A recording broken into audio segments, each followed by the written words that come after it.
Perfect chocolate cream সহ কিভাবে cake এর মধ্যে সহজেই ফিনিশিং নিয়ে আসা যায় তা নিয়ে থাকছে আমার আজকের ভিডিও। 1 পাউন্ড চকলেট কেক এর জন্য কতটুকু ক্রিম প্রয়োজন আর কিভাবে ক্রিম তৈরি করার জন্য গানাশ তৈরি করবেন তার সবকিছুই থাকবে আজকের ভিডিওতে। তাই স্কিপ না করে পুরো ভিডিওটি দেখবেন। আশা করি আজকের ভিডিও দেখে আপনারা বাসায় খুব সহজেই চকলেট কেক তৈরি করে ফেলতে পারবেন। প্রথমে ক্রিমের জন্য গানাশটা তৈরি করে নিব। সেজন্য একটি বাটিতে 1/3 কাপ চকলেট নিয়েছি। আমি এখানে ডার্ক চকলেট ও হোয়াইট চকলেট মিলিয়ে নিয়েছি। আপনারা চাইলে এটা ডার্ক চকলেট দিয়েও তৈরি করতে পারেন। এবার এতে দিয়ে দিব 1 টেবিল চামচ কর্নফ্লাওয়ার ও 1.5 টেবিল চামচ কোকো পাউডার।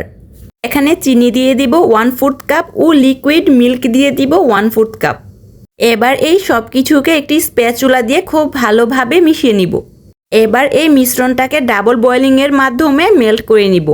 এজন্য চুলায় একটি পাত্রে পানি গরম হতে বসিয়ে দিয়েছি। এবার এই পাত্রটার উপর বাটিটাকে রেখে একটি স্প্যাচুলার সাহায্যে অনবরত নেড়ে চেড়ে এই মিশ্রণটাকে মেল্ট করে নিব। এই সম্পূর্ণ কাজটা যেহেতু আমি চুলা জ্বালিয়ে করছি, তাই অবশ্যই পাত্রের মধ্যে এমন পরিমাণের পানি দিতে হবে যাতে করে বাটিটা পানিটাকে স্পর্শ না করে। গানাশটা তৈরি হয়ে যাওয়ার পর যখন ঠান্ডা হয়ে আসবে তখন গানাশটাকে নর্মাল ফ্রিজে কিছুক্ষণ রেখে দিতে হবে। এতে করে গানাশটা আরও ঘন হবে এবং ক্রিম বানানোর পর তা নরম হয়ে যাবে না বা ক্রিমটা গলে যাবে না। অন্যদিকে একটি বাটিতে 1/2 কাপ বরফ ঠান্ডা ক্রিম নিয়ে তা বিটারে লো স্পিডে কিছুক্ষণ বিট করে নিব। যখন দেখব ক্রিমটা মোটামুটি হয়ে এসেছে তখন এর মধ্যে দিয়ে দিব আগে থেকে তৈরি করে রাখা চকলেট গানাশটা। এবার বাটির চারিপাশে ছড়িয়ে থাকা ক্রিমটাকে একটি স্প্যাচুলার সাহায্যে বাটিটার মিডলে দিয়ে দিব। এখন এই সব কিছুকে খুব ভালোভাবে আবারও কিছুক্ষণ বিট করে নিব।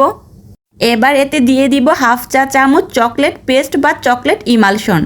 এবার এই ক্রিমটাকে বিটারের মিডিয়াম স্পিডে রেখে বিট করে নিব যতক্ষণ পর্যন্ত না ক্রিমটা পারফেক্টভাবে হয়ে যাবে। বিটারের স্পিডটাকে মিডিয়াম অথবা লোতে রেখে এই সম্পূর্ণ কাজটা করতে হবে।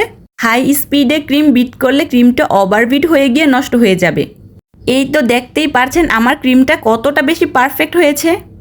ভিডিওটি যদি আপনাদের একটু উপকার আসে তাহলে অবশ্যই আমার চ্যানেলটিকে সাবস্ক্রাইব করবেন এবং ভিডিওটিকে শেয়ার দিয়ে পরিবারের অন্যান্য লোকজনদেরকেও দেখার সুযোগ করে দিবেন। আগে থেকে আমি চকলেট স্পঞ্জ কেক তৈরি করে রেখে দিয়েছিলাম। দেখুন কেকটা কতটা বেশি সফট হয়েছে। এর ভিডিও আমার চ্যানেলে দেওয়া আছে এবং ডেসক্রিপশনে আমি এর লিংক দিয়ে দিব। আপনারা চাইলে ওই ভিডিওটিও দেখে আসতে পারেন। এবার বোর্ডে কিছুটা চকলেট ক্রিম লাগিয়ে তার মধ্যে কেকের একটি লেয়ার দিয়ে সুগার সিরাপ দিয়ে দিব। কেকের উপর চকলেট ক্রিম দিয়ে একটি প্যালেট নাইফের সাহায্যে ক্রিমটাকে ছড়িয়ে দিব। এবার এর উপর কেকের আরেকটি লেয়ার দিয়ে তার মধ্যে আবারও সুগার সিরাপ দিয়ে দিব। 1/2 কাপ পানিতে 1 টেবিল চামচ চিনি ও অল্প একটু চকলেট ইমালশন দিয়ে সুগার সিরাপটা তৈরি করা যায়। এবার এর মধ্যে অল্প একটু চকলেট গানাশ দিয়ে প্যালেট নাইফের সাহায্যে গানাশটাকে কেকের চতুর্দিকে ছড়িয়ে দিব। চেষ্টা করবেন কেকের প্রতিটি লেয়ারে চকলেট গানাশ দেওয়ার জন্য, তাহলে কেকটা খেতে আরও বেশি ভালো লাগবে। এবার এর উপর আবারও চকলেট ক্রিম দিয়ে দিব এবং তার উপর আবারও একটি কেকের স্লাইস বসিয়ে দিব। এবার এই সম্পূর্ণ কেকটাকে ক্রিম দিয়ে ক্রাম কোট করে নিব। কেকের মধ্যে ভালো ফিনিশিং আনতে চাইলে অবশ্যই কেকটাকে ক্রাম কোট করে নিতে হবে। কেকটাকে ক্রাম কোট করার পর অবশ্যই নর্মাল ফ্রিজে 20 থেকে 30 মিনিটের জন্য রেখে দিতে হবে। প্রায় 30 মিনিট আমি কেকটাকে নর্মাল ফ্রিজে রেখে দিয়েছিলাম। এবার এটাকে ডেকোরেশন করে নিব। প্রথমে একটি পাইপিং ব্যাগে রোজ নোজেল দিয়ে তার মধ্যে কিছুটা ক্রিম ভরে নিয়েছি। এবার এই ক্রিমটাকে কেকের চারপাশে লাগিয়ে নিচ্ছি। এভাবে কেকের চারপাশে ক্রিম লাগানোর ফলে কেকটাকে খুব সহজেই ফিনিশিং দিয়ে ফেলা যাবে। যারা নতুন কেক তৈরি করেন এবং কেকের মধ্যে একদমই ফিনিশিং আনতে পারেন না তারা অবশ্যই এভাবে একবার ট্রাই করে দেখবেন। এবার একটি স্ক্র্যাপারের সাহায্যে খুব আলতো হাতে কেকটাকে ফিনিশিং দিয়ে নিব। আশা করি ভিডিওটা দেখেই খুব ভালোভাবে বুঝতে পারছেন আমি কিভাবে এই কাজটি করছি। এবার একটি প্যালেট নাইফের সাহায্যে কেকের উপরে ক্রিম লাগিয়ে তার মধ্যে ফিনিশিং নিয়ে আসব। প্যালেট নাইফটিকে কেকের এক পাশ থেকে আরেক পাশে খুব আলতো হাতে টানবো এবং প্রতিবারই এই কাজটি করার সময় অবশ্যই প্যালেট নাইফটিকে একটি টিস্যু দিয়ে মুছে নেবেন। এতে করে কেকের উপরে ফিনিশিংটা খুব ভালো আসে। কেকের মধ্যে খুব ভালো ফিনিশিং আনতে হলে অবশ্যই একটু সময় নিয়ে আস্তে ধীরে কাজটা করতে হবে। ক্রিম যেহেতু খুব নরম একটা জিনিস, তাই তাড়াহুড়া করলে ক্রিম দিয়ে ফিনিশিং করতে গেলে ফিনিশিংটা ভালো হবে না।